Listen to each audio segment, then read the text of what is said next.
నేను పుట్టింది హనుమాజీపేటలో, కన్నతల్లి హనుమాజీపేట. నన్ను పెంచింది ఇప్పపల్లి, కదలాపూర్ మండలం ఇప్పపల్లి అనే గ్రామంలో ప్రస్తుతానికి నేను ఉన్నాను. అయితే కన్నతల్లి హనుమాజీపేట కాబట్టి ఆ తల్లి మీద ఒక పద్యం వాడాలని తలుసుకున్నాను. నేను రాసిన పద్యమే. తల్లిని మరచిన తనయుడెవ్వడు బ్రతుకలేడు, తల్లియే సర్వమని నమ్మిన వానికి కొరత లేదు. లేదులే తల్లి అన్నవాడు తుచ్చమానవుడు, మదిలోన తల్లిని కొలువరే మరి కాపాడును తనయులను. అది కాకుండా ఒక శంకరుని మీద పద్యం రాశాను.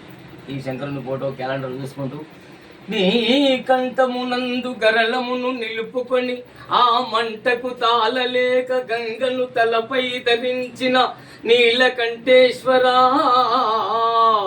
నీ నిగ్రహమునకు హర్షించిన ముక్కోటి దేవతలు కురిపించిరి నీపై అమృతపు జల్లులు. నా బోటి దీనులను కావగ రావయ్యవో లొంక రామేశ్వరా.